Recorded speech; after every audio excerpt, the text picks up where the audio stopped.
नमस्ते दोस्तों, स्वागत है एक और नए यूट्यूब वीडियो में। आज हम अभी जा रहे हैं फोकलिंगन ह्यूटे। बहुत पुरानी जब इंडस्ट्री रेवोल्यूशन यूरोप में हुआ था तो बहुत ही एक इम्पोर्टेंट इंडस्ट्री सेंटर है। वहाँ पे एक पुरानी फैक्ट्री है जो आज यूनेस्को वर्ल्ड हेरिटेज साइट है। तो चलिए मैं आपको वो फैक्ट्री दिखाऊंगा। काफी इंटरेस्टिंग जगह है। और चलिए आज के ब्लॉग की शुरुआत करते हैं। तो अभी हम आ गए हैं पैनी। यहाँ से हम पानी की बोतल लेंगे। भाई वो हाउस गैंग नहीं है, नॉट हाउस गैंग।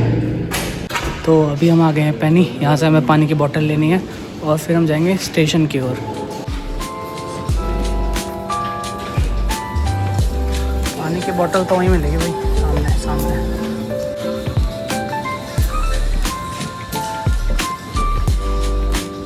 तो पानी की बोतल हमने ले लिए, तो चलिए चलते हैं।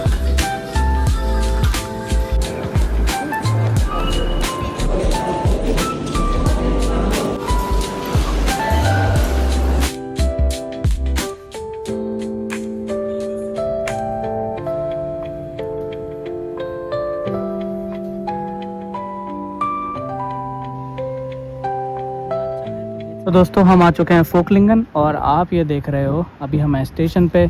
और यहाँ सामने आपको दिख रहा है फोकलिंगन आयरन वर्क्स। तो हमें वहाँ जाना है और चलिए मैं आपको वहाँ के बारे में सब कुछ आगे वीडियो में बताऊँगा। और ये है फोकलिंगन का स्टेशन। ये करीब साब्रुकन से 20 किलोमीटर दूरी पे है और ट्रेन में आने में करीब 15 से 20 मिनट लगते हैं। तो बहुत ज़्यादा दूर है नहीं। तो चलिए फैक्ट्री की ओर चलते हैं।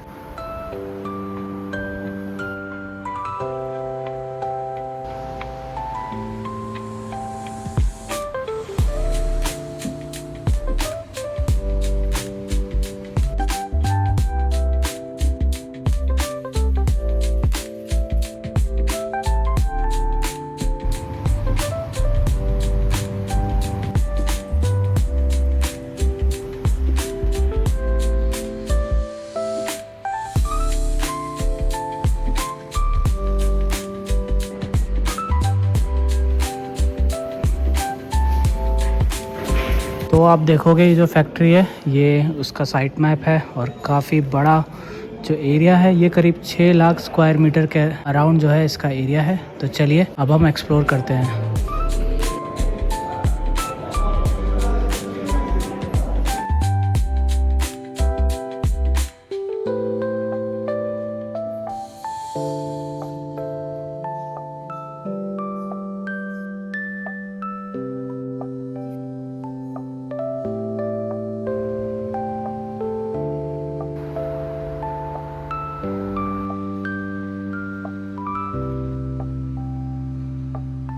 ये जर्मनी की और यूरोप की one of the biggest steel factory हुआ करती थी।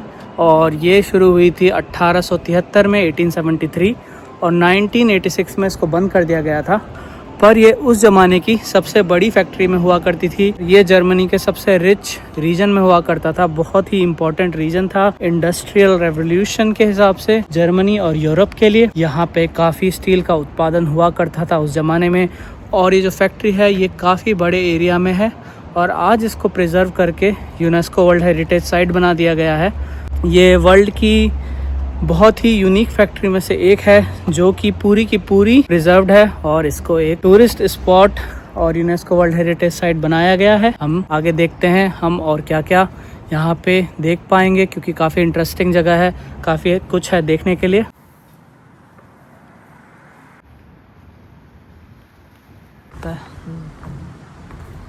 ये वहाँ पे नीचे लिखा हुआ है इंक्लाइन और ए फिट, मतलब ये ले जाते हुए। हाँ, तो आप भी देख रहे हो यहाँ पे कुछ ऐसा सिस्टम है जिसमें यहाँ पे आयरन या जो भी रॉ मटेरियल होता होगा उसको भर के ले जाते थे और उस तरफ को ऊपर को, और फिर वहाँ से वो जो भी रॉ मटेरियल होता होगा इन भट्टियों में झोंक देते होंगे और वहाँ से फिर आयरन निकल के आता होगा। 1880 के दशक में इतनी बड़ी बड़ी फैक्ट्री और स्ट्रक्चर उस टाइम पे यूरोप में इंडस्ट्रियल रेवोल्यूशन के टाइम पे बनाए गए थे।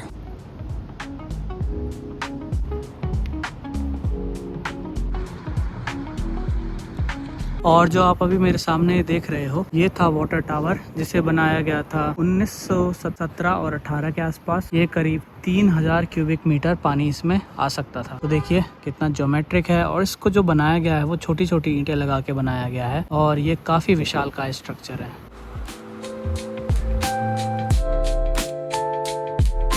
और जो आप ये देख रहे हो ये स्ट्रक्चर काफ़ी ब्रूटलिस्ट है, इसको ब्रूटलिस्ट स्ट्रक्चर में भी हम काउंट कर सकते हैं।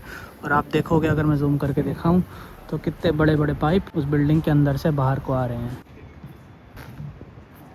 तो आप ये जैसा देख रहे हैं ये काफ़ी पुराना इंजन है उस टाइम का। और यहाँ पे रेल की पटरियाँ भी हुआ करती थी। हम कारण अगर आप इनको हमारे दर्शकों को दिखाएं तो नीचे जो आप देख रहे हो यहाँ पे अभी भी जो पुरानी पटरियाँ हैं वो बिछी हुई हैं।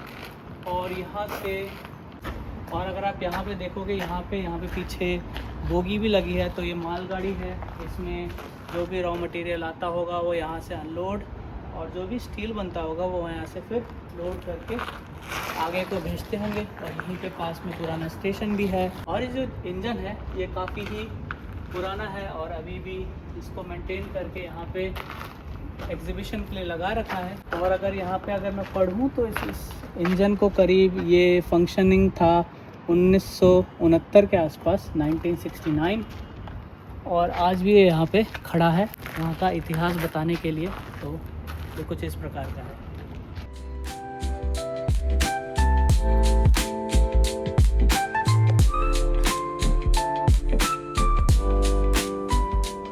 तो अभी हम आ गए हैं फैक्ट्री के अंदर। देखिए इतनी बड़ी बड़ी मशीन्स और व्हील्स और जो मशीन के पुर्जे हुए थे वो सब अभी यहाँ पे ऐसे आप देख सकते हैं। पुराने टाइम की मूवी और जो वीडियोस थी यहाँ पे कैसे काम हुआ करता था और इस जगह के बारे में इंफॉर्मेशन आपको यहाँ पे मिलेगी। Für die Stahlfertigung werden mehrere Stahlproben genommen und dem Laboratorium zur Anfertigung von Schnellanalysen zugestellt। तो दोस्तों जैसा कि मैंने आपको बताया ये फैक्ट्री के अंदर का एरिया है। और जस्ट यहाँ पे बहुत ही इंटरेस्टिंग चीज़ है आपको जाननी चाहिए। जैसे कि आप देख रहे हो ये छोटी सी लकड़ी की हट है जो यहाँ के वर्कर्स ने रेस्ट के लिए बनाई थी, क्योंकि फैक्ट्री के अंदर इतनी ज़्यादा आयरन डस्ट हुआ करती थी और वर्किंग कंडीशंस इतनी ख़राब और टफ़ हुआ करती थी कि उन्हें कुछ टाइम ब्रेक लेने के लिए ऐसी लकड़ी की हट यहाँ बनानी पड़ी अंदर ही, जिसमें वो आराम किया करते थे। तो ये एक सबूत है कि किस प्रकार और किस कठिन परिस्थितियों में लोग यहाँ पे काम किया करते थे।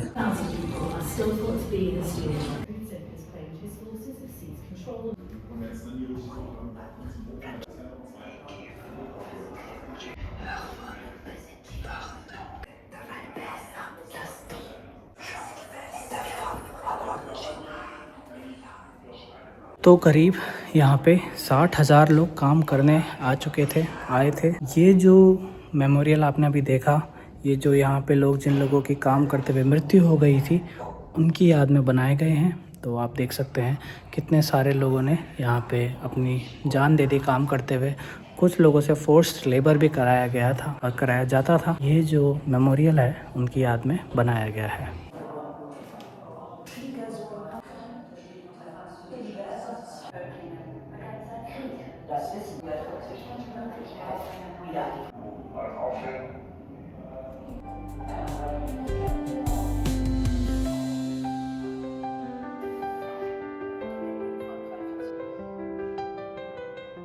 और जो मेरे सामने आप ये व्यक्ति देख रहे हैं, इन्होंने ये फैक्ट्री करीब 1883 में ख़रीदी। इनका नाम है कार्ल रोशलिंग और ये इन्होंने जो कंपनी खोली उसका नाम था the Rochlings iron and steel works GmbH। और ये उस टाइम की यूरोप की one of the highest earning companies में हुआ करती थी जो इन्होंने बनाई।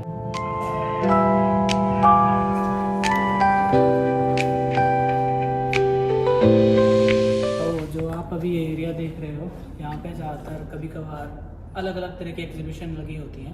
फ़िलहाल ये एरिया इस बार खाली है, पर लास्ट टाइम जब मैं आया था तो जो आर्ट स्कूल के जो बच्चे होते हैं, जो स्टूडेंट्स होते हैं, वो इस एरिया को अलग अलग थीम की एग्जीबिशन से डेमोस्ट्रेट या प्रेजेंट करते हैं। तो यहाँ पे कुछ ना कुछ होता है, पर इस बार जब आप यहाँ आए ये खाली है। और देखिए यहाँ पे ये कुछ जगह इस प्रकार की है।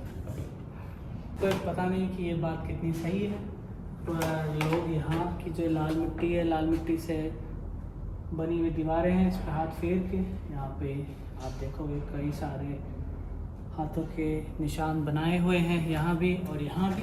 तो मेरे को नहीं पता ये अलाउड है या नहीं, पर कई लोगों ने यहाँ पे अपने नाम भी लिख रखे हैं, जो कि सही नहीं है। ऐसी धरोहर को आपको ऐसे ख़राब नहीं करना चाहिए। तो पर ऐसे कुछ लोग होते हैं जो नाम लिख के जाते हैं।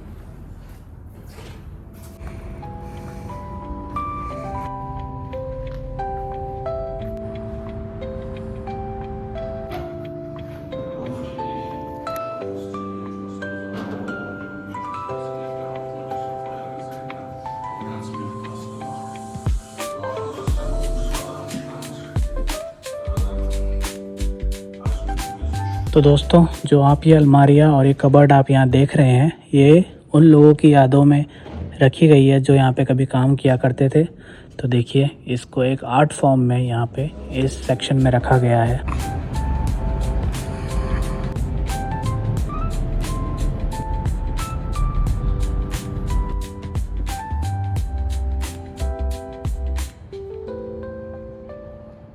तो देखिए, चेन से बंधे हुए ये बड़े बड़े ऐसे टब होते थे जिनमें रॉ मटेरियल डाल के ऊपर को ले जाया जाता था। देखिए यहाँ पे ये बंधे हुए हैं, एक लाइन है वहाँ से आ रहा है ये ऐसे।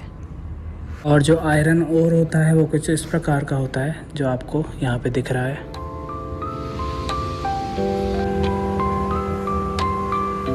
तो दोस्तों, ये देखो, ये कुछ कंट्रोल रूम जैसा दिख रहा है जहाँ से आप जो डिफरेंट आप इसमें देख सकते हो किस प्रकार से पूरा मैप बना हुआ है। और यहाँ से ही जो आपने बाहर वैगन्स देखी जो कि आयरन लाती और ले जाती थी, उन वैगन्स को यहीं से कंट्रोल किया जाता होगा। और देखिए, आज भी ये यहाँ पे इस तरह से है।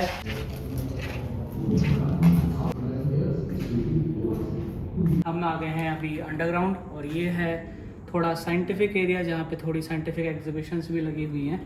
और यहाँ पे आप देख रहे हो 2 ट्यूब्स हैं, इसके अंदर पानी भरा है या फिर कोई लिक्विड भरा है, और आपको इस पंप का यूज़ करके एक बड़ा बबल बनाना है। तो देखते हैं मैं कितना बड़ा बबल बना पाता हूँ।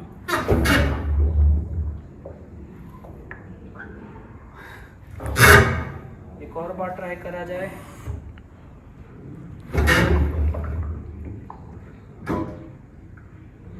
तो मुझे जो लग रहा है ये पानी नहीं है, ये कोई हार्ड विस्कोसिटी, हायर विस्कोसिटी वाला लिक्विड है। करण, क्या तू भी ट्राई करना चाहेगा?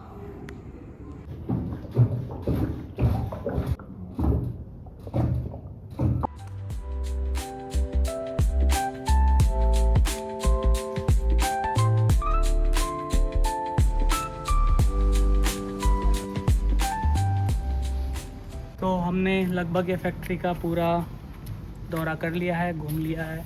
हम बस एक सेक्शन में नहीं गए जहाँ पे आपको हेलमेट पहनना होता है, और हेलमेट पहन के आप वहाँ टॉप तक जा सकते हैं एक टूर गाइड के साथ। पर हमारे साथ कोई टूर गाइड है नहीं। हमने जो टूर गाइड वाला स्लॉट है वो हम उस टाइम पे आए नहीं, तो हमने वो टूर गाइड नहीं लिया। पर अगर आप टूर गाइड के साथ आते हैं सही टाइम पे, तो आप हेलमेट पहन के वहाँ पे ऊपर भी जा सकते हैं। और हमारे मन में ये सवाल था कि ये स्टील बनाने वाली फैक्ट्री के लिए स्टील कहाँ से आया। अगर आपको पता है तो मुझे कमेंट सेक्शन में ज़रूर बताइएगा।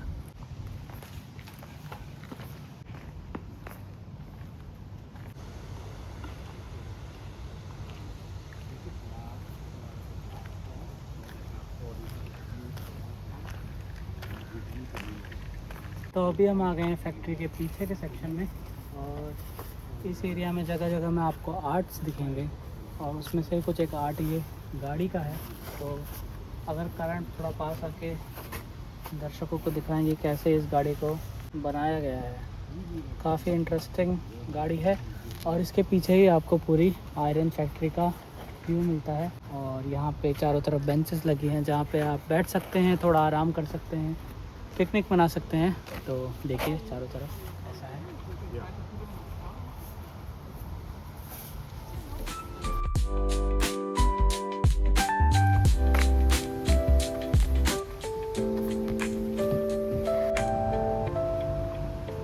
तो अब हम आ गए हैं पोकलिंगन आयरन वर्क फैक्ट्री है उसके एंड में। तो टूर के एंड में मैं आपको कुछ बताना चाहूँगा कि जो ये फैक्ट्री थी ये लोकेशन वाइज काफ़ी इम्पोर्टेंट थी। जो ज़ारलैंड स्टेट है ये काफ़ी आयरन, यहाँ की जो मिट्टी है वो काफ़ी आयरन रिच है, जहाँ पे कोल और आयरन और काफ़ी मात्रा में पाया जाता था। इस फैक्ट्री की लोकेशन बहुत इंपॉर्टेंट है और ये जो फैक्ट्री है वो जार नदी के बिल्कुल किनारे है, ताकि जो आयरन बनाया जाता था, जो स्टील बनाया जाता था, वो फिर शिप्स के थ्रू यहाँ से ट्रांसपोर्ट भी किया जाता था। यहाँ की ज़मीन और ये नदी ने इस आयरन फैक्ट्री के लिए बहुत ही बड़ा योगदान दिया और ये जार नदी इस आयरन वर्क फैक्ट्री की लाइफलाइन हुआ करती थी।